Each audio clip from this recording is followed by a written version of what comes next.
Abre sua Bíblia, por favor, no Evangelho de Marcos, no capítulo 7. E nós vamos ler juntos aí, dos versículos 6 até o 8. Jesus respondeu: bem profetizou Isaías a respeito de vocês, hipócritas, como está escrito: esse povo me honra com os lábios, mas o seu coração está longe de mim. Em vão me adoram, ensinando doutrinas que são preceitos humanos. Rejeitando o mandamento de Deus, vocês guardam a tradição humana. Senhor, nós de fato queremos ter um coração que te honre, que se alinhe contigo, que ande na tua palavra, que possa de fato se conectar com o Senhor para vivermos o melhor dessa comunhão e desse relacionamento. Nosso anseio não é meramente pelas bênçãos, mas muito mais do que elas serão efeito colateral, entrar nesse lugar de realmente conectarmos de uma forma íntima e profunda com o Senhor, e nós clamamos que o teu Espírito nos guie a um entendimento, a um alinhamento por meio da tua palavra e que ela cumpra o seu propósito nesta manhã, em nome de Jesus. Amém. Bom, eu quero tomar essa declaração de Jesus, que numa conversa com os judeus que envolvia a questão das tradições, ele simplesmente dispara: bem profetizou Isaías a respeito de vós. Isaías falou cerca de 700 anos antes de Cristo. Eu particularmente não creio que Jesus está dizendo: olha, 7 séculos atrás Isaías profetizou só a respeito de vocês, essa geração.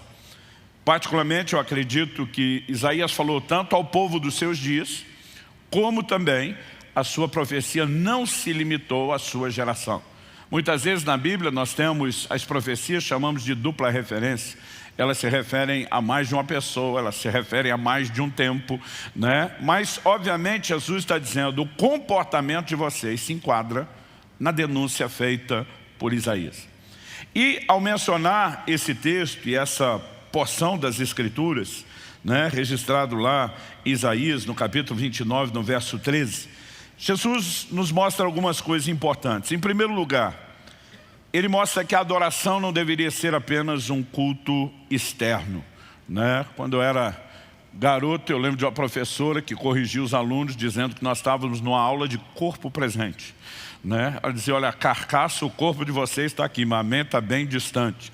E de vez em quando, né, eu parafraseio ela brincando que nós temos o culto de corpo presente. Parece que a embalagem, a casca está lá, mas o coração não veio junto. E Jesus diz: esse povo me honra com os lábios, mas seu coração está longe de mim. E aí ele determina basicamente o que? Deus especifica o que por meio de Isaías? Em vão me adoram. Esse tipo de culto que não é oferecido no formato estabelecido por Deus e não cumpre o seu propósito, ele é classificado por Deus como uma adoração vã. Em outras palavras, uma adoração inútil, um culto desperdiçado. E ele dá a razão pela qual o culto era desperdiçado, né? Ele simplesmente estabelece no versículo 8: vocês rejeitam o mandamento de Deus. Agora, ao olhar para o contexto da declaração de Jesus, daquilo que anulava o culto, daquilo que anulava a adoração, ele deixa claro que o foco, o cerne do problema era a desobediência. Interessante quando você olha para as advertências de Deus por meio de outros profetas. Jeremias capítulo 7, por exemplo, dos versos 22 a 24 diz assim: no dia em que tirei os pais de vocês da terra do Egito, não falei nem lhes ordenei nada a respeito de holocaustos ou sacrifícios. Mas o que lhes ordenei foi isso: deem ouvidos à minha voz e eu serei o seu Deus, e vocês serão o meu povo. Andem todo o caminho que eu lhes ordeno para que tudo lhes vá bem. Mas eles não quiseram ouvir, nem atenderam, porém andaram nos seus próprios conselhos e na dureza do seu coração maligno. Andaram para trás e não para frente. Olha o que Deus está dizendo lá atrás, lá no Egito. Quando eu os resgato como povo, para que vocês sejam meu povo, Deus diz: eu não falei nada a respeito de sacrifício. Sabe o que Deus está dizendo? Eu nunca pedi adoração para vocês. Deus está dizendo: sabe o que eu pedi lá atrás? Eu pedi obediência. Eu pedi que vocês ouvissem a minha voz. Eu pedi que vocês andassem no meu caminho.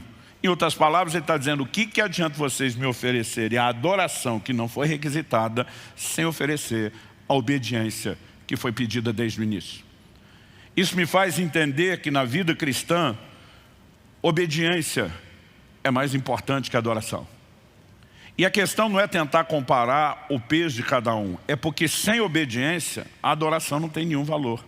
Ela perde completamente o seu efeito. Ela não cumpre o seu propósito. O tema da minha mensagem hoje é adoração inútil. E a ideia não é ensinar você a inutilizar a adoração, é justamente o contrário. Por meio de reconhecermos essa verdade na Bíblia, né, nós precisamos evitá-la. Mas eu gostaria de compartilhar com vocês aqui um breve histórico, um breve briefing de como Deus começou a falar essas coisas comigo. Há 15 ou 16 anos atrás, a igreja começou em 2005, isso deve ter acontecido entre 2006 ou 2007. Eu me lembro de uma ocasião que eu estava lá no meu tempo devocional, lendo a Bíblia, e eu percebi que quando Deus envia Moisés a Faraó, dizendo, deixa meu povo ir para que me adore, primeiro Faraó tenta dissuadir da ideia de adoração. Mas como Moisés não volta atrás e começa a ser um instrumento de Deus para liberar juízo às pragas, ele tenta por 4 vezes oferecer o que eu classificaria de contrapropostas, né, para Moisés em relação a negociar esse aspecto do povo ir adorar a Deus. Interessante que a saída do Egito é uma figura da nossa redenção. Isso é indiscutível. Jesus é chamado por Paulo, na carta aos Coríntios, de o nosso Cordeiro Pascal. Ele está dizendo, Cristo está para nós como o Cordeiro da Páscoa estava para eles. O que aconteceu na noite em que celebraram a primeira Páscoa? Deus os tira do Egito, eles são libertos da tirania de Faraó que os escravizava e eles agora passam a ser o povo de Deus. O que é que aconteceu comigo e com você em Cristo? Deus nos arrancou, diz Colossenses 1,14, do império das trevas, da tirania de Faraó e fez de nós o seu povo. Quando eles saem do Egito e chegam no Sinai, Deus faz declarações sobre eles, como povo. Quando a gente olha para a igreja, nós vemos Deus repetindo exatamente as mesmas declarações. 1 de Pedro 2,9, vós sois a nação santa, a geração eleita, o sacerdócio real, o povo de propriedade exclusiva. Deus simplesmente repete as mesmas declarações. A saída do povo de Israel do Egito é uma das grandes figuras da redenção que Deus operou nas nossas vidas. E quando eu estava lendo aquilo, na minha mente pensando, figura de redenção, as contrapropostas de Faraó, eu brinco que pregador às vezes tem um problema. Deus mal começou a falar alguma coisa com ele, já puxa um pedaço de papel e começa a anotar e preparar alguma mensagem. E quando estamos conversando, por exemplo, só com pastores e pregadores, eu ainda brinco e digo assim, e quem nunca fez isso, que atire a primeira pedra. Mas eu lembro que eu puxei uma folha, e porque a ideia do que eu estava meditando era redenção, eu escrevi em cima um título, que eu imaginei que seria um bom título para a mensagem, Redenção Incompleta. E peguei aquelas 4 contrapropostas de Faraó como uma tentativa de anular aquela obra da redenção. Eu anotei aquilo tudo e eu fiquei tão empolgado com a forma como eu tinha organizado aquela mensagem que eu estava ansioso, eu não via a hora de pregar e de compartilhar aquilo com o povo. E eu lembro que no domingo seguinte, nós ainda tínhamos um culto só no domingo à noite. Eu estava só esperando a hora de compartilhar. E quando finalmente chegou o momento de eu subir ao púlpito, no momento que eu estava indo até o púlpito, o Espírito Santo fala comigo, não é hora de pregar essa mensagem. Ela não está completa. Você não entendeu o cerne da mensagem ainda. E eu tomei um susto. Eu achei que ela estava tão legal. E eu tomei um susto, primeiro, porque eu não tinha outra coisa pronta e preparada, né? E aquele era um momento de depender de Deus e entender o que é que Deus queria. Segundo, eu fiquei dizendo, como que eu não entendi o cerne da mensagem? Mas algo que eu tenho aprendido é obedecer à liderança do Espírito Santo. Então não toquei no assunto e eu comecei a orar. Eu não sei quanto tempo, eu acredito que foram alguns meses, eu fiquei orando em cima daquilo. Senhor, abre os meus olhos, eu quero entender. Abre os meus olhos. Nada parecia acontecer depressa. Mas eu lembro de uma noite que eu fui dormir muito tarde. Esse é um hábito que eu mudei nos últimos anos, mas eu sempre tinha dificuldade de deitar, botar a cabeça no travesseiro, a menos que eu estivesse morto de sono. Naquele estado assim que você sabe que você apaga no primeiro minuto, né? Outro dia alguém falou, pastor, por quê? Eu falei, porque eu não gosto de ficar pensando no travesseiro, eu prefiro pensar de pé, né? Se para ficar lá rolando sem dormir, eu prefiro estar fazendo outra coisa e pensando. Então, eu lembro que eu fui dormir tarde, e eu estava muito cansado. E já naquela expectativa, a hora que eu encostar no travesseiro, eu apago depressa. Mas tão logo eu botei a cabeça no travesseiro, é algo até difícil de explicar. eu não estava mais acordado, mas eu não estava dormindo. É muito difícil explicar isso. Eu percebi que eu entrei num estado de consciência espiritual. Alguma experiência aconteceu. E eu posso te dizer, veio a mim a palavra do Senhor. Deus falou comigo naquele momento. Pastor, tenta descrever isso. Eu diria que era parecido com um sonho, mas não era um sonho, né? Aquilo era muito claro, era muito nítido, era muito real. E uma voz me dizia, chegou a hora de você entender qual era o cerne da mensagem que eu não deixei você pregar. E ele diz, o foco da mensagem não é redenção. O foco da mensagem é adoração. Quando eu ouvi aquela declaração, a minha reação foi, me ajude a entender. Não foi debater no sentido de não, eu estou certo, o senhor está errado, porque eu sabia que com aquela voz não se discute. Mas assim, me ajude a entender, porque toda a figura da saída de Israel do Egito é uma figura de redenção. Como que o Senhor me dirige a falar dessas coisas, mas o cerne da mensagem é a adoração. Aquela voz diz assim, a redenção, obviamente, não pode ser tirada do pacote. Mas qual é o propósito da redenção? E aquela hora eu fiquei mudo. Na minha cabeça, poxa, Deus quer nos tirar da escravidão, quer que a gente seja o seu povo. Eu não sabia o que responder. Aquela voz respondeu, o propósito da redenção é a adoração. E quando falou isso, é quando passasse o filme na minha frente, o Senhor falando com Moisés lá na sarça. Isso particularmente está registrado no livro de Êxodo, no capítulo 3, no verso 18. Qual era a mensagem a ser levada a Faraó? Deixa meu povo ir para que me adore. O propósito da redenção era levá-los a um lugar de adoração. Naquela hora eu pensei, toda a tipologia do Antigo Testamento, ela tem esclarecimentos no Novo Testamento. Como chamar Jesus de o Cordeiro Pascal. Você não inventa qual é a interpretação da tipologia. Quando eu pensei isso, aquela voz me citou um texto que eu nem lembrava que estava na Bíblia. Eu lembro que depois da experiência eu levantei e fui procurar. Mas ele dizia, na profecia de Zacarias, pai de João Batista, quando ele está anunciando não apenas o ministério do filho, João Batista, mas ele como um precursor do Messias que está chegando àquele novo tempo. Ele declara, eu vou ler para você, Lucas capítulo 1, versos 74 e 75. O texto diz, de conceder-nos que, livres das mãos dos nossos inimigos, o adorássemos sem temor, em santidade e justiça diante dele todos os nossos dias. O anúncio é, o Messias vem nos libertar das mãos dos nossos inimigos, redenção, para que nós possamos adorá-lo sem temor, em santidade e justiça. E eu lembro que na hora eu fiquei assim olhando e dizia, uau! Aí a pergunta era, e onde é que entra as contrapropostas de Faraó? Se a ideia não é anular a redenção, mas o propósito dela, a adoração, qual a relação disso tudo? E aquela voz dizia, você vai corrigir o seu texto inicial. E você vai começar a partir de Marcos, capítulo 7, de 6 a 8. Em vão me adoram. E naquele momento, basicamente, o que o Senhor falou comigo é que Deus tem um propósito na adoração. Nenhum de nós pode ignorar isso. O livro dos Salmos diz, ele habita no meio dos louvores. Nós temos momentos de intervenção divina na Bíblia, como, por exemplo, Josafá, quando em vez de colocar o exército para lutar, ele manda um coro à frente cantando, o Senhor é bom, sua bondade dura para sempre. Né? Porque uma palavra foi liberada, nessa batalha vocês não vão ter que lutar, vocês vão ficar parados e vão assistir o livramento do Senhor enquanto eles adoravam. Deus fez todo o trabalho sozinho. Nós podemos viver coisas extraordinárias na adoração e Deus tem um propósito nela, mas eu e você precisamos entender que mais do que qualquer outro benefício, a razão da redenção, a razão primária, é porque Deus criou o homem para ter comunhão com Ele.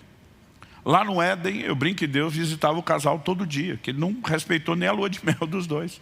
Todo dia Deus estava lá, o que é que Ele estava dizendo? Eu quero participar da vida de vocês, eu quero me relacionar com vocês. E quando Adão peca, a palavra que Deus dirige a ele não é o que é que você fez. A pergunta de Deus para Adão é onde você está? E a minha leitura disso é, o problema não é o que você fez, cara, é para onde o que você fez te levou, para longe de mim. Eu quero você de volta. E aí nós pregamos uma redenção que leva o homem ao perdão do pecado, que o tira do lugar da condenação, para que ele não se perca eternamente, mas não restaura a comunhão. E algo que eu e você precisamos entender é que por meio da adoração, E Deus não estabeleceu um padrão de adoração porque ele seja carente, porque ele tem algum problema de autoestima, porque se eu e você não ficar elogiando ele todo dia, ele não vai se sentir um Deus bom o suficiente. A Bíblia diz que ele é completo, absoluto em si mesmo. Paulo, pregando em Atenas, em Atos 17, ele diz que Deus não é servido por mãos humanas como se necessitasse de alguma coisa. Deus não precisa do meio do seu culto. Mas o culto é a forma através da qual nós nos conectamos. Mas ele anseia a nossa comunhão. Quem está acompanhando isso? Então, quando você começa a entender esse desenho, você vai perceber por que é que Satanás se opõe à adoração, ou tenta impedi-la, ou se não conseguir impedi-la, ele tenta anular o seu efeito. Não é porque ele está tentando roubar de Deus alguma coisa, mas ele também quer nos roubar daquilo que Deus gostaria que eu e você experimentamos por meio da adoração. Então eu quero que a gente possa olhar para essas 4 propostas rapidamente, ou contrapropostas do faraó, e a gente entender o que é que aconteceu. Em Êxodo, no capítulo 8, no verso 25, então, os capítulos 3 e 4 de Êxodo, Deus fala com Moisés na sarça. No 5º, ele já vai ao Egito e começa a confrontar faraó, deixa meu povo ir. A reação inicial dele é, esse povo deve estar muito desocupado para estar pensando em adoração, vamos encher eles de serviço. A ideia inicial é dissuadir. Moisés diz, olha, ninguém vai desistir. E se você resistir, Deus vai te ferir, praga para cima de você, né? E Faraó endurece o jogo e Moisés começa a liberar as pragas depois das primeiras, no capítulo 8, no verso 25, vem a primeira contraproposta. Faraó diz, tá bom, vocês querem adorar a Deus? Não consegui impedir vocês de adorar a Deus? Pode adorar a Deus. Mas a primeira contraproposta dele é, adora aqui mesmo no Egito. Tipo, por que é que vocês estão querendo sair? Quer cultuar a Deus? Faça aqui. Moisés olha para ele e diz, não vai rolar. Ele diz, nós vamos sair do Egito. E naquele momento ele diz, não, então ninguém vai adorar a Deus. E o Moisés diz para ele, então praga para cima do céu. E aí o processo recomeça até que venha a segunda contraproposta. Qual a segunda contraproposta? Em Êxodo capítulo 8, agora o verso 28, ele diz, tá bom, vocês podem sair do Egito. Pode adorar a Deus, não precisa ser aqui. Mas não vão muito longe. Moisés diz, você não determina os termos. Nós vamos aonde a gente sente que tem que ir, onde Deus está nos dirigindo. Aí o faraó diz, então ninguém vai. Ele diz, então praga para cima do céu. E aí começa o processo de novo. E agora o negócio ficou mais pesado do que antes. No capítulo 10, nos versículos 8 a 10, ele diz, tá bom, quer adorar, adora. Não quer que seja no Egito nem perto, tudo bem, estou liberando vocês. Mas a pergunta dele, quem é que vai? Moisés diz, como quem é que vai? Todo mundo vai. Faraó diz, não. Os homens podem ir. As mulheres e as crianças ficam. Moisés diz, não. Todo mundo vai. Ele falou, então não vai rolar. E diz, então praga para cima de você. E aí o negócio continua. A quarta contraproposta. O faraó diz, tá bom, vocês querem adorar, pode adorar. Não quer que seja no Egito, nem por perto, vou liberar vocês. Os homens, mulheres e crianças vão, mas ele diz assim, mas os rebanhos ficam. Quando ele fala isso, aí Moisés tem uma reação mais acentuada do que nas anteriores. Eu imagino se Moisés fosse um carioca da Baixada, ele ia dizer, o quê? Ele diz, vai todo mundo com todo o gado. Ele diz, como iríamos nós e não sacrificaríamos ao Senhor nosso Deus? O faraó diz, então não vai ninguém. Ele diz, então praga para cima de você, até que a história termine. Eu quero que a gente olhe essas 4 contrapropostas como 4 tentativas, uma mais sutil do que a outra, de anular o nosso culto, de anular o efeito da nossa adoração, de colocá-la naquela classificação que Jesus chamou de uma adoração inútil. Porque quando princípios são quebrados e a adoração não cumpre o seu propósito, ela não vai ter efeito. Deus nunca quis um mero ritual, uma mera liturgia, a gente repetindo canções da boca para fora. Deus espera que haja um alinhamento completo, não só daquilo que a gente fala, mas de tudo aquilo que não apenas a gente sente, mas a gente determina em relação à nossa vida para com Ele. E o inimigo sabe disso e ele vai tentar sempre de alguma forma nos enredar para comprometer a adoração. Então uma das primeiras coisas que nós precisamos entender, por que é que Deus mandou o povo sair do Egito? É porque Ele queria um povo separado. Em Êxodo, no capítulo 19, nos versos 5 e 6, quando eles chegam no Sinai, Deus diz o seguinte: se vocês ouvirem atentamente a minha voz, guardarem a minha aliança, vocês serão a minha propriedade peculiar dentre todos os povos, porque toda a terra é minha. Vocês serão para mim um reino de sacerdotes, uma nação santa. São as declarações que Pedro vai fazer depois. Deus diz: eu quero um reino de sacerdotes, uma propriedade peculiar, um povo que seja meu, totalmente meu. É por isso que você vai ver instruções como em Êxodo 34, 15 e 16, Deus dizendo: não façam aliança com os moradores da terra. Ele diz: também não aconteçam que vocês escolham para seus filhos mulheres do meio das filhas deles, e estas, ao se prostituírem com os deuses que adoram, façam com que também seus filhos se prostituam. Deus está dizendo: vocês não vão ter conexão cultural nenhuma. Eu não quero ninguém se corrompendo, eu quero um povo completamente meu. Traduzindo, o Egito é uma figura do mundo e do ambiente de pecado onde já estivemos escravizados. E quando Deus opera a redenção, que tem o propósito de nos levar à adoração, Ele está dizendo que você tem que sair de lá, porque a adoração não é para escravos, é para livres. E o nosso comportamento, o comportamento de quem pratica e exerce adoração, tem que condizer com isso. Em Gálatas, no capítulo 1, no verso 4, a Bíblia fala a respeito de Jesus nas seguintes palavras: o qual entregou-se a si mesmo pelos nossos pecados, para nos desarraigar desse mundo perverso. Parte da obra da redenção é justamente nos arrancar com as raízes do Egito.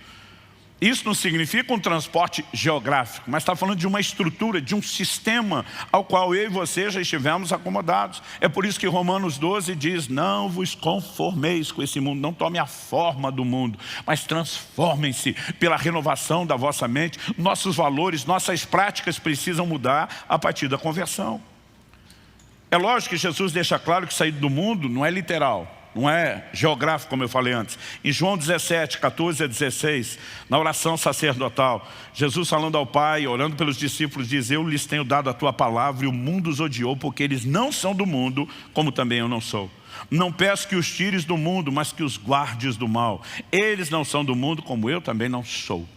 Eu e você, a partir do momento da redenção, deixamos de pertencer a esse sistema e precisamos entender que Deus está nos retirando dele. Então a adoração não é para ser praticada nesse ambiente, nessas práticas e nesse convívio. Quem está entendendo?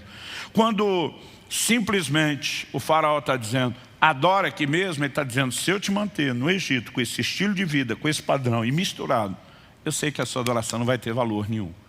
Era uma tentativa deliberada de simplesmente anular aquilo. Agora, eu sei que tem gente que nunca saiu do Egito, mas tem gente que depois de sair acaba voltando para lá.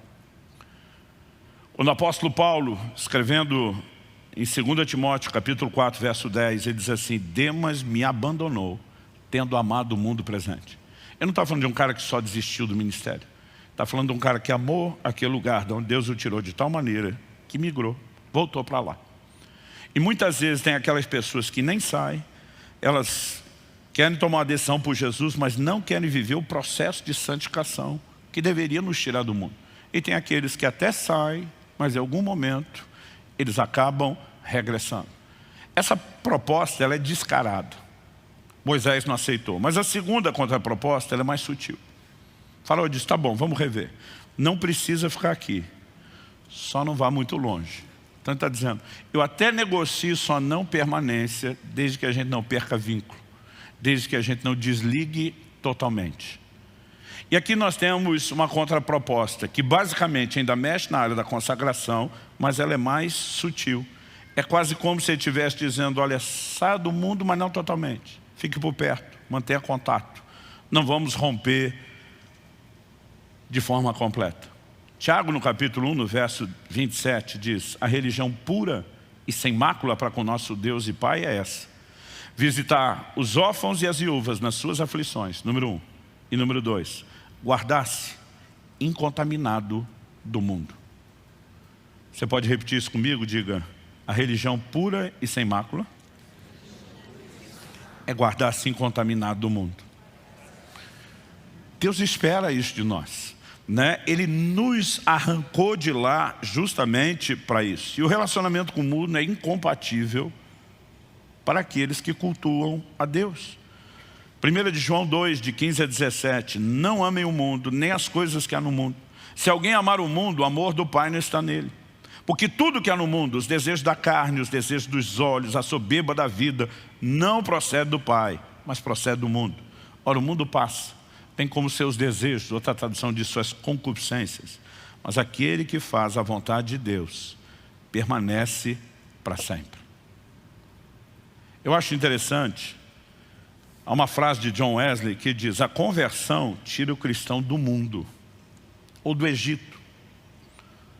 Mas ele diz, mas a santificação tira o mundo do cristão. São dois estágios distintos. A gente tem um ditado entre os pastores que a gente diz, difícil não é tirar o camarada do Egito, é tirar o Egito de dentro dele.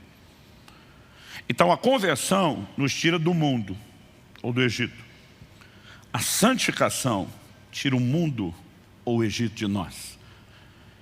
E é quase como se dissesse, tudo bem, não consigo impedir vocês de sair e querer ir para Deus, mas vou tentar minar a continuidade do processo, porque eu consigo anular da mesma forma. Em Atos, no capítulo 7, no verso 39, Estevão, na sua pregação, fala de muitos nessa geração, ele diz, no seu coração, eles voltaram ao Egito. Fisicamente, nunca voltaram para lá, mas algo aqui dentro não desligou. Ele diz, no coração, voltaram. Anos atrás, eu lembro de uma conversa que eu estava tendo com um pastor amigo do Distrito Federal.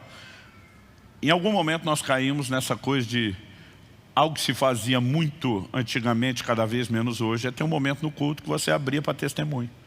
E você simplesmente passava o microfone e deixava as pessoas testemunhar. E você tinha todo tipo de surpresa, né, em momentos de improviso como esse. E ele falou de uma situação, de uma pessoa chegou, eles estavam até acompanhando o processo, não era alguém completamente estranho. Falou, pastor, eu queria dar um testemunho, o senhor sabe da minha conversão.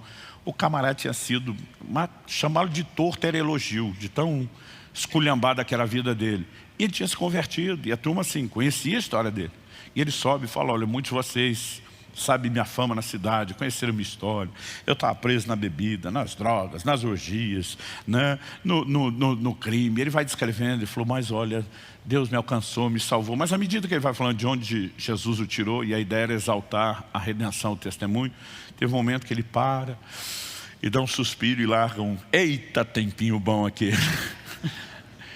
Eu falei, pastor, tu tá de brincadeira? Ele falou, pior que não. Eu falei, aí? Ele falou, aí que eu olhei para a turma do som, da técnica de som, na hora, mandei cortar o som do microfone, tivemos que arrumar aquela situação. Como que alguém está testemunhando que Deus tirou de lá para cá, mas quase como quem diz, cortou o meu barato, que bom era aquilo. No seu coração, voltaram ao Egito. E eu e você precisamos entender, quando Satanás não consegue nos prender no mundo, ele tenta manter algum tipo de conexão, mesmo que você sinta que está do lado de fora. Essa é a segunda tentativa dele de anular a adoração. As duas primeiras contrapropostas são parecidas, porque elas mexem na questão da consagração, diretamente, o envolvimento com o pecado, com o mundo, mas uma é mais sutil do que a outra. A terceira, para mim, é mais sutil do que as duas primeiras. Chega um momento onde o faraó diz, tá bom, não vou negociar a permanência no mundo nem por perto. É quase como se dissesse, eu desisto de lutar pela consagração. Mas ele diz o seguinte, os homens podem ir, mulheres e crianças ficam. Sabe o que ele está dizendo? Eu nem me importo de brigar pela sua consagração, se eu conseguir impedir vocês de adorar a Deus em família. E aqui nós temos algo que não pode ser ignorado. Eu tenho falado, batido nessa tecla há muitos anos, a nossa vida familiar não pode ser simplesmente, né? A gente não pode fazer uma dicotomia e tentar separar isso da nossa fé. 1 Timóteo 5,8 diz, se alguém não cuida dos seus, especialmente dos da própria casa, negou a fé e é pior do que o incrédulo. Quando eu e você ferimos os princípios de Deus para a família, nós criamos uma desconexão com Deus no aspecto da nossa fé. Pedro diz, maridos, honrem as vossas mulheres como um vaso mais frágil. Aí ele diz assim, para que as vossas orações não sejam impedidas. Ele não está dizendo, maridão, seja esperto, trate bem sua mulher para você ter um clima melhor dentro de casa, harmonia, né, felicidade, paz. Ele está dizendo, ei, se você desrespeitar o que Deus estabeleceu sobre família, suas orações vão ser impedidas. Você não vai ter um problema só debaixo do teto, você vai ter uma desconexão com Deus. E são inúmeros os textos que trazem advertência sobre essa questão. Ao que eu e você precisamos entender que, se por um lado o diabo não quer que nós cultuemos a Deus enquanto indivíduos, parece que ele tem o desespero da ideia de cultuarmos a Deus em família. Aí você vai entender que na Bíblia, embora a salvação seja individual, em termos de responsabilidade, o plano e o projeto de Deus é para a família. O que é que Deus prometeu a Abraão? Em ti serão benditas todas as famílias da terra. Paulo escreve aos Gálatas e diz que Deus pré-anunciou o evangelho a Abraão nesse dia. O que é que Deus disse para Noé? Eu quero oferecer salvação não só para você, mas para toda a sua família. O que é que Deus propôs para Ló ao tirá-lo de Sodoma? Eu quero oferecer salvação para você, mas para toda a sua casa, para toda a sua família. E quando você chega no Novo Testamento, você vai ver essa declaração, tanto sendo feita a respeito de Cornélio, como do carcereiro de Filipos, sobre ter salvação, não só para a pessoa, mas para toda a casa. A responsabilidade de salvação individual, mas o plano de Deus é para a família. E Deus está atrás de gente que se levante como Josué para dizer, eu e a minha casa serviremos ao Senhor. Muitas vezes nós não percebemos o quanto Satanás quer nos enredar e nós não lutamos como deveríamos por uma adoração familiar. Muitas vezes a nossa sensação é mais ou menos o seguinte, bom, a família não quer, problema deles, eu vou sozinho. A verdade é que Deus te chama enquanto indivíduo você tem a responsabilidade de corresponder com Ele, mas todos nós deveríamos carregar uma mentalidade de lutar pelos nossos familiares, de interceder, né? De manter um bom testemunho, de evangelizar, e mesmo aqueles que já estão servindo ao Senhor, de preservarmos um ambiente onde a família adore juntos. Eu sei que há determinados momentos, os filhos crescem, né? Vão migrando aí da adolescência, à juventude, né? Nós temos aqui pais que vêm pela manhã e os jovens vêm no culto da noite, por diversos motivos. Eu não estou dizendo que todo domingo a família precisa necessariamente estar junto. Tem uma hora onde os novos núcleos familiares vão sendo formados, né?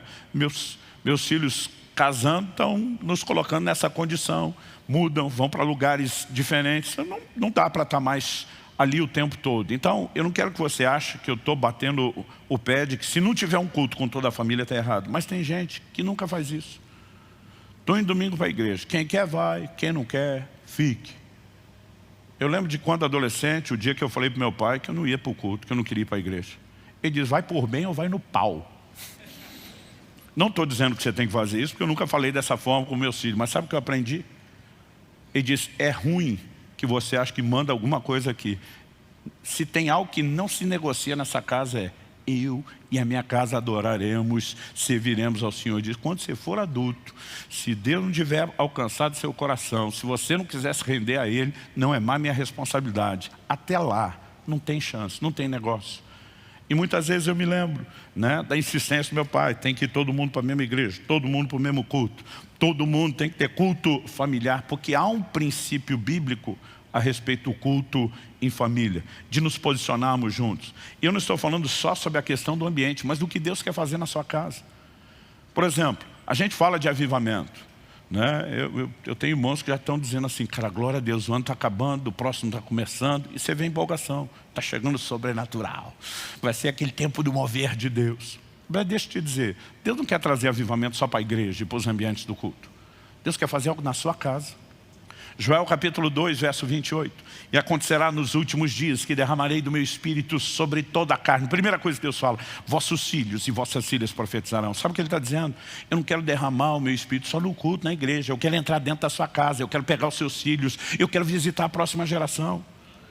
Malaquias 4, eu vou converter o coração dos pais aos filhos, dos filhos aos pais, para que não venha e não fira a terra com maldição. Quando a gente tem essa desconexão, o que Deus vai fazer do lado de fora, não só dentro da família, começa a ficar bagunçado, mas quando Ele consegue fazer algo na família, Ele vai transbordar isso para fora, Ele vai transbordar isso para a sociedade.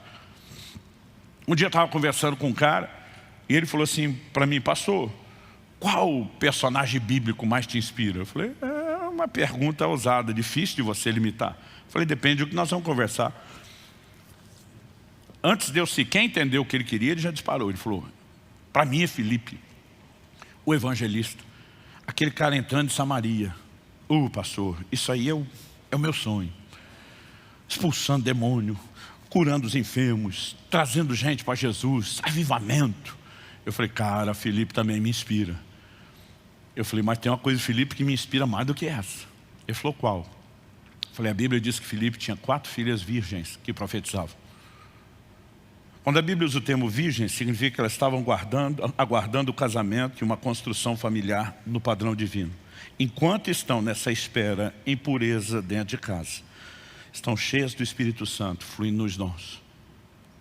Falei, para mim, o avivamento em Samaria vai ser consequência, efeito colateral de quem tem uma casa que cultua, que adora a Deus, que anda nos princípios de Deus, que permite essa manifestação do Espírito Santo na família primeiro. Quem está entendendo? E sabe, o faraó está dizendo, eu nem preciso negociar permanência no mundo ou por perto, se eu conseguir bagunçar o padrão familiar. Quarta e última contraproposta, a mais sutil de todas elas. Ele diz, tá bom, não precisa ficar no Egito, não precisa ficar por perto, pode todo mundo ir adorar em família. Agora, isso aqui é tão sério, que ele está dizendo, eu desisto de brigar por aquelas outras coisas, porque se eu te enredar aqui, eu anulei sua adoração do mesmo jeito.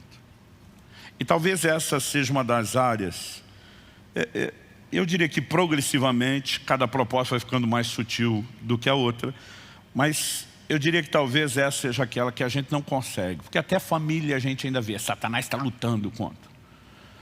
Mas quando chega aqui, ele falou, olha, não brigo pela sua consagração, não vou tentar manter ninguém no mundo, não vou brigar para ter conexão, deixo de lutar para perturbar a adoração em família, desde que o gado fique. Qual era a importância do gado? Eu e você precisamos entender pela resposta de Moisés. Aliás, é nessa hora que você vai ver em Moisés uma indignação que parece que não foi manifestada antes. Essa é a hora de falar, o quê? Como iríamos nós e não sacrificaríamos ao Senhor nosso Deus? Sabe o que ele está dizendo? Deus não está esperando que a gente apenas cante. Deus está esperando sacrifícios, ofertas. E nós faremos isso por meio dos nossos bens. A quarta e última contraproposta é mais ou menos assim, eu não tento te prender no Egito, nem por perto, nem luto tanto pela sua família, se eu conseguir impedir você de adorar a Deus com seus bens. Provérbios capítulo 3, versos 9 e 10 diz, honra ao Senhor com os teus bens. É lógico que Jesus falou de um culto que por meio dos lábios nós o honramos. Esse povo me honra com os lábios. Enquanto eu e você estávamos adorando, agora há pouco nós estávamos honrando ao Senhor com os lábios. Não significa que não há honra nisso. Mas em nenhuma outra área Deus foi tão específico sobre pedir honra como Ele foi nessa área. Me honrem com os bens. Por que razão Deus fez isso? Porque os bens são importantes? Não. Interessante que no plano espiritual, quanto mais você se desprende daquilo que é terreno, mundano, daquilo que é carnal, e eu brinco nesse processo de santificação, seu centro de gravidade muda, as coisas da terra normalmente te atraem, puxa para baixo, mas o centro de gravidade do reino de Deus para cima. Então cada vez menos você dá importância ao dinheiro. O que Deus está valorizando não é o dinheiro. O que Deus está valorizando é o coração do homem. E Ele sabe a disputa no coração do homem que acontece por essas coisas. É quase como se Deus dissesse, se você não conseguir sujeitar essa área à minha vida, a coisa vai bagunçar. John Blanchard afirmou, em determinada ocasião, poucas coisas testam mais profundamente a espiritualidade de uma pessoa do que a maneira como ela lida com dinheiro. Quando eu olho para esse assunto, eu percebo que o dinheiro em si não é o problema. Tem gente que olha para o dinheiro quase como se fosse demonizado. E essa não é a perspectiva bíblica. A Bíblia diz que o amor ao dinheiro é a raiz de todos os males, não é o dinheiro. Eu costumo dizer que tem crente que tem dinheiro, mas o dinheiro não tem ele, porque o problema não é o crente ter dinheiro, o problema é o dinheiro ter o crente, que essa é uma definição antiga de avareza. O avarento não possui as coisas, são as coisas que o possuem. Por que sabemos disso? Porque o Salmo 62, 10 diz, se as vossas riquezas aumentam, Deus não diz lá, jogue tudo fora. Se livre disso o mais rápido possível. Deus disse, se as vossas riquezas aumentam, não ponhais nelas o coração. Qual a maneira de demonstrarmos que o coração não está preso? Paulo escreve a Timóteo, e depois dizer que o amor ao dinheiro é a raiz de todos os males, e fala do perigo dos que querem ficar ricos, ele vai dirigir uma palavra aos que já estão ricos. Ele diz, diga aos ricos desse mundo que sejam generosos em dar, prontos a repartir. E ele começa a falar de um estilo de vida onde o dinheiro não é seu senhor, ele é seu servo. E nós precisamos entender que essa disputa, na verdade, diz respeito ao que é o controle do coração. A única coisa chamada de um senhor, em concorrência direta com o senhorio de Deus no nosso coração, é uma relação errada com o dinheiro. Em Mateus 6:24, Jesus diz, não podeis servir a Deus e às riquezas. Não dá para servir a dois senhores. Em Colossenses 3:5, Paulo diz que a avareza é idolatria, ou seja, o crente que é apegado demais àquilo que é material, ele tem um ídolo, ele tem um falso Deus na sua vida. Em Mateus, no capítulo 13, na parábola do semeador, Jesus fala que uma das sementes caiu entre os espinhos. E o problema dos espinhos é, se você não arrancar da sua vida, eles não ficam estacionados. A Bíblia diz, e eles cresceram. E quando cresceram, sufocaram a ação da palavra. O que é que tem o poder de sufocar a ação da palavra na nossa vida? Jesus diz que os espinhos são os cuidados do mundo e a sedução das riquezas. Então não é o dinheiro em si, mas uma relação com ele. Ela é categorizada na Bíblia como algo delicado. E basicamente o que eu e você precisamos entender é que quando Deus está dizendo, se você me honrar, eu te honro de volta, não é que Ele tem necessidade da honra. A honra é algo que nos protege, que blinda o nosso coração. Quem está entendendo? Que nos impede de ter um outro Senhor, que garante que a gente seja só dele. Eu lembro quando eu era garoto, eu ouvia pregações, e aquilo mexia muito comigo, porque a turma citando a declaração de Jesus em João 10:10, o ladrão vem para roubar, dizia, o ladrão é o Satanás. E o Satanás quer roubar o seu dinheiro, a sua família, a sua saúde. Eu descobri com o tempo que o que o diabo quer roubar não é o meu dinheiro, minha saúde e minha família. O que ele quer roubar é a minha relação com Deus. E se ele conseguir mexer nessas coisas, ele vai tentar produzir o efeito que aconteceu na mulher de Jó. Perdemos dinheiro, perdemos família, estamos perdendo saúde. Deus não é o que a gente queria, não está fazendo o que a gente queria, dispensa a Ele. O diabo só mexe nessas coisas porque sabe que de alguma forma elas têm tamanha importância para o nosso coração, que às vezes elas são mais importantes para nós do que o próprio Deus. É por isso que Jó vira para a esposa e diz, você fala como uma louca. Nós precisamos de fato compreender que essa adoração aqui não é porque o dinheiro é importante, mas o controle, o fascínio que ele pode exercer sobre o coração é algo muito delicado, é algo muito significativo. Eu lembro de uma época que eu pensava assim, não, o diabo tenta amarrar essa área da vida do crente porque ele não quer que o crente oferte. Mas na minha cabeça ele não quer que o crente oferte porque ele não quer que o dinheiro financie a expansão do reino de Deus. O diabo não tem nenhum problema com o dinheiro entrando na igreja e no reino de Deus. É só você olhar para o que aconteceu com Ananias e Safira em Atos capítulo 5. A Bíblia diz que havia um mover do Espírito Santo. Pessoas estão vendendo propriedades, sendo movidas por Deus, fazendo ofertas extraordinárias. De repente aparece Ananias e Safira para entregar uma oferta. E aí o apóstolo Pedro diz, foi esse o valor pelo qual você vendeu a propriedade? E ele mente, diz, foi, porque a Bíblia diz que ele reteve parte do preço. Nós nem sabemos se foi muito. Para a Bíblia dizer uma parte, o cara vendeu uma propriedade. Tenta imaginar hoje alguém vendendo, não precisa nem ser uma casa, um terreno, não precisa nem ser o melhor localizado, o maior, o mais valorizado. Qualquer possibilidade, nós estamos falando de um recurso alto, de uma oferta fora do comum. Aí o cara diz, não vou entregar tudo, vou segurar um quarto, vou entregar só 75%. Eu não consigo imaginar um líder reclamando. O cara está dando a maioria. Mas naquele momento Pedro diz, ei, a propriedade era tua. Depois de vendido, o dinheiro estava no teu poder. Basicamente ele está dizendo, nenhum de nós pediu isso e era tudo seu. Ele diz, mas por que Satanás encheu seu coração para que você mentisse ao Espírito Santo? Basicamente Pedro está dizendo, quem te pediu oferta foi o Espírito Santo. E aí quando você muda as coisas e vem com um discurso diferente, você não está mentindo para nós. Você está mentindo para o Espírito Santo. Mas o problema, Pedro está dizendo, é que quem te levou a perder a sintonia com o Espírito Santo foi Satanás que encheu o seu coração. Então preste atenção em algo. A Bíblia diz, cada um contribua conforme propôs no coração. O lugar da decisão é o coração. O que eu e você não podemos ser inocente é que tanto Deus como o diabo querem influenciar o coração, que é o lugar da decisão. Agora pensa comigo, Deus e o diabo disputando o coração do homem na hora da oferta. E você acha que isso não tem valor. Mas o valor não é o dinheiro. Porque se o diabo tivesse preocupado, vai entrar dinheiro, vai financiar a pregação do evangelho, e tinha colocado no coração de Ananias, não dá nada. E não reter uma parte. O diabo não estava preocupado com a parte do dinheiro que ia sair. Ele só queria garantir o controle no coração. Deus pode até merecer uma boa oferta, mas nunca tudo. O dinheiro ainda continuava sendo o Senhor, continuava controlando. E eu e você precisamos entender que a adoração, ela não acontece só nesse ambiente de música. Quando Jesus vem ao mundo, a palavra de Deus é muito clara a respeito de como os pastores no campo, vem uma multidão, uma milícia, né, de anjos. Eu gosto de chamar isso de um coral de anjos cantando e adorando. Você consegue imaginar, além do próprio culto a Deus, o espetáculo que deve ter sido isso? Eu brinco que eu pagava qualquer valor de ingresso para ver um espetáculo desse. Eles cantando glória a Deus nas alturas, paz na terra aos homens, a quem Ele quer bem. Deve ter sido um negócio top das galáxias. Mas Deus não quer que Jesus seja celebrado só com música, muito menos só por anjo.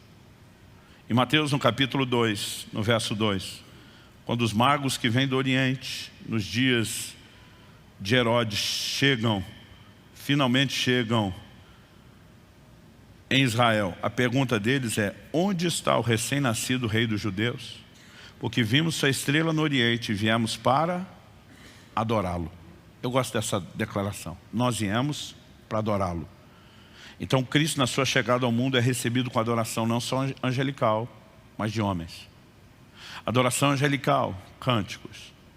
Quando esses magos chegam finalmente no lugar, o verso 11 de Mateus 2 diz: entrando na casa, viram um menino com Maria sua mãe, e prostrando-se, o adoraram.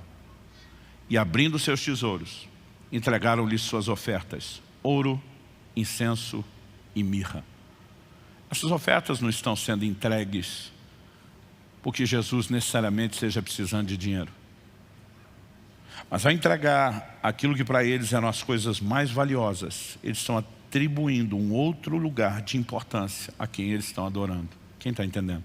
Gente, esse negócio é tão sério, que nem no reino das trevas existe nenhum tipo de culto sem oferenda.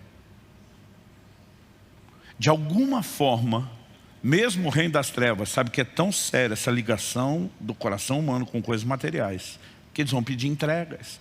É a expressão da valorização. O que eu e você precisamos entender é que Deus não está nem um pouco interessado no dinheiro. Tanto que Ele diz assim: se você me honrar com os bens e mostrar que eu sou mais importante, eu vou encher os seus celeiros, eu vou transbordar os seus lagares. Porque Deus está dizendo: eu não quero tirar dinheiro de você, eu só quero ocupar o primeiro lugar. E se o dinheiro não concorrer, eu te dou é mais, porque eu não tenho nenhum problema que você tenha, desde que Ele não te tenha. Então Deus não propôs uma barganha. Deus está nos levando a um lugar de sujeição. Agora entenda, quando Satanás não consegue manter o crente no mundo, nem por perto, nem conseguiu interferir mais na família, ele diz: eu nem vou lutar mais por isso, se eu conseguir atrapalhar essa área. Eu não estou falando de você meramente contribuir. Tem muita gente como Ananias entregando algo, mas o coração não vem junto. E Jesus, citando Isaías, disse: se o coração não vem junto, a adoração é vã, é inútil. Eu me lembro, anos atrás, eu quero encerrar com isso, Deus me levou a dar uma palavra para um camarada. Eu não sabia o empresário que ele era, a força que ele tinha, mas terminou o culto, eu estava pregando nessa igreja em outra cidade, e eu falei: pastor, Deus me deu uma palavra para aquela pessoa, e eu preciso falar disso na sua frente, porque você é o pastor que acompanha e eu quero ser ético. Se você puder chamar ele, a esposa do casal, eu vou falar com eles na sua sala, não vou falar na frente de ninguém. O pastor falou: tudo bem. E quando eles chegaram lá, eu falei: olha, eu tenho uma palavra de Deus para você. O cara falou: glória a Deus. Eu falei: você vem dizendo para todo mundo, ultimamente, que se você pudesse ter uma audiência com Deus, você tinha uma pergunta só para fazer a Ele. Ele falou: isso é verdade. Ele falou: já falei isso até ao pastor. O pastor falou: eu não falei nada para ele. Eu falei: Deus me diz qual a pergunta que você vem fazendo. Ele falou: se o senhor acertar a pergunta, eu vou acreditar que o senhor tem uma palavra de Deus para mim. Eu falei: você diz para todo mundo que a pergunta que você faria para Deus é: Deus, eu sou fiel nos dízimos, nas ofertas, oferta missionária, primícias, cadê minha bendita colheita? porque a tua palavra diz que quem semeia colhe. Por que que eu não estou colhendo? Quando eu falei isso, ele e a esposa arregalaram os olhos, o pastor, todo mundo com a cara de quem olha e diz, Deus está nisso. Ele falou, é verdade. Essa é a única pergunta que eu venho dizendo que eu vou fazer. Eu falei, pois. Ele falou, mas o senhor tem a resposta? Eu falei, tenho. A resposta está em João 12, 24. Ele olhou para mim, tipo, não faço ideia do que está lá. Eu falei, a Bíblia diz, se o grão de trigo caindo na terra não morrer, fica ele só. Ele falou, pastor, agora o senhor falou que está lá, eu continuo não entendendo. Eu falei, meu amigo, uma semente só germina quando morre. Eu falei, você está reivindicando uma colheita de uma semente que nunca morreu. Ela não tem poder de germinar. Ele falou, como é que é? Eu falei, você pode até entregar dízimo, oferta, as coisas no gasofilaço, mas seu coração nunca largou isso. Eu falei, se você pudesse, você fazia um pranto do lado do gasofilaço, feito um velório, chorando aquele negócio que você está entregando. Porque dentro de você não está entregando para honrar a Deus, o seu coração dói, sua alma e sua carteira sangra quando você fazem isso, e você só entrega por medo de Deus e não por amor. E ele ficou me olhando chocado, baixou a cabeça e falou, é verdade. Eu falei, se você não entregar isso de todo o seu coração, é melhor que você não entregue nada, pelo menos você salva o dinheiro. Porque você está perdendo o que você oferta, você está perdendo sua adoração, e você não tem direito de reivindicar nada. Eu falei, se quiser escutar mais, eu te falo. Aí já larguei um negócio sobre a forma dele administrar a finança pessoal, que a mulher do lado falou, fala a Deus. A maior confirmação que um profeta precisa é a mulher do lado dizendo, fala a Deus. Tipo, finalmente, alguém está dizendo o que eu falo, esse cabeçudo me ouve. Mas aquele negócio não chamou a sua atenção dele, eu nunca tinha pensado naquelas coisas na vida. Eu falei, a gente pode estar fazendo e anulando o culto, anulando a adoração, porque a atitude não é correta. Mas vou repetir o que eu falei antes. O que eu estou ensinando não é uma orientação sobre como anular sua adoração e deixá-la inútil. É justamente um alerta para que a gente não desperdice, não comprometa isso. Deus quer que a gente o adore fora e longe do Egito, com a nossa família e com nossos bens.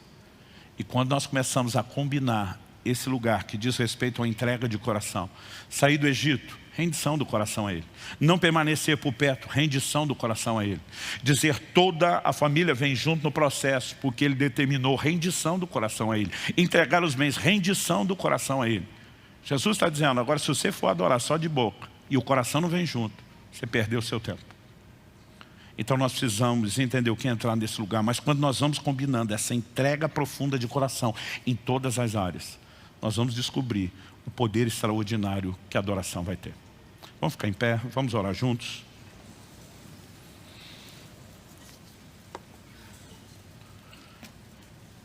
Eu lembro das primeiras vezes que eu compartilhei esse assunto, há uns 15 anos atrás.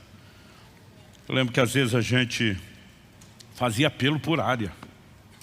Quem precisa sair do Egito, entregar sua vida para Jesus de uma vez, vamos resolver isso. Aí vinham pessoas.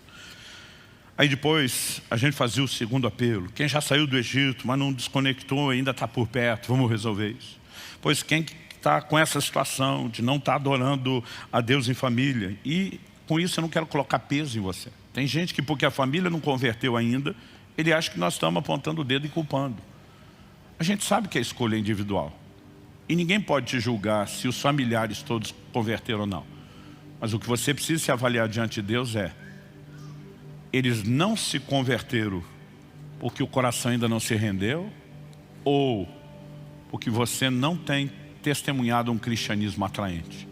Se esse for o caso, ou porque você não tem testemunhado nada. Tem gente que ele fala de Jesus, mas a vida dele diz o que ele fala. Tem gente que nem fala. A ideia aqui não é colocar ninguém debaixo de culpa ou condenação, é só provocar você a um conserto. O importante é que você tenha certeza. Pastor, ainda que eu seja o único convertido lá de casa, eu estou orando pela minha família, eu estou intercedendo, eu estou jejuando, eu estou batalhando pela conversão deles. Eu prego o Evangelho até onde eles me ouvem. Eu tento viver a vida cristã de uma forma coerente, que mostre para eles a força que isso tem. E às vezes a gente fazia apelo só para a última área das finanças. Eu lembro de um camarada que veio nos 4 apelos. Eu falei, você veio nos 4, eu falei, pastor, está tudo zoado. Eu lembro que depois daquela conversa a gente parou de fazer apelos específicos. E eu comecei a dizer simplesmente às pessoas, qualquer que seja a área ou as áreas que precise de ajuste, o mais importante é que você decida no seu coração, eu vou ajustar isso. Eu não quero uma adoração inútil. Eu não quero brincar de evangelho. Quando nós começamos a entrar nesse lugar da rendição do coração, nós vamos experimentar tanto de Deus. Imagine Deus dizendo, se você rendeu essa área financeira plenamente para mim, eu posso te dar qualquer coisa. Ele está dizendo, eu não vou perder você, não é uma troca. Agora você imagina todas essas áreas da nossa vida alinhadas em sujeição a Ele. Nós não fomos chamados só para frequentar um culto, só para erguer a mão e cantar. Há uma adoração que é vivida dia a dia, dentro de casa, na forma como você gerencia os seus bens, na maneira como o seu coração se mantém desconectado do mundo. Quem está entendendo? E se há necessidade de ajuste, esse é o lugar certo para arrependimento, para conserto, mas acima de tudo, por uma decisão de dizer, nós vamos nos santificar. Por quê? Como diz a profecia de Zacarias, o pai de João Batista, que nós o adorássemos sem temor, em santidade e justiça, todos os nossos dias. Não é só nos cultos de domingo, na reunião da célula, numa vigília, numa conferência top ocasional de vez em quando. Todos os nossos dias nós o adorássemos em santidade e justiça. Algo tão glorioso, tão atraente nesse convite, que se a gente não se distrair com essas ofertas, nós vamos viver isso de forma plena e completa. Pai, nós nos colocamos diante de Ti, pedimos aquela ação prática, personalizada do Teu Espírito Santo no coração de cada um. Estende a Tua mão. Ajuda-nos não só a entender os princípios bíblicos, mas alinhar a nossa vida da forma correta. E se temos nos distraído, se temos, ó Deus, nos empolgado, se temos sido seduzidos por algumas dessas contrapropostas, nós oramos que não apenas os olhos se abram, mas que o coração seja compungido pelo arrependimento que vem do céu. Que haja conserto, que haja decisão, não apenas tomada na Tua presença, mas turbinada hoje pela ação do Teu Espírito Santo. Porque nós não queremos Te oferecer uma adoração inútil. Nós queremos viver aquela adoração útil, eficaz. Então Te pedimos, não apenas aqui agora, enquanto ouvimos isso, mas que haja um processo de continuidade, mesmo depois de deixarmos esse culto e essa reunião. Nós oramos em nome de Jesus. Em nome de Jesus. E para a glória de Deus.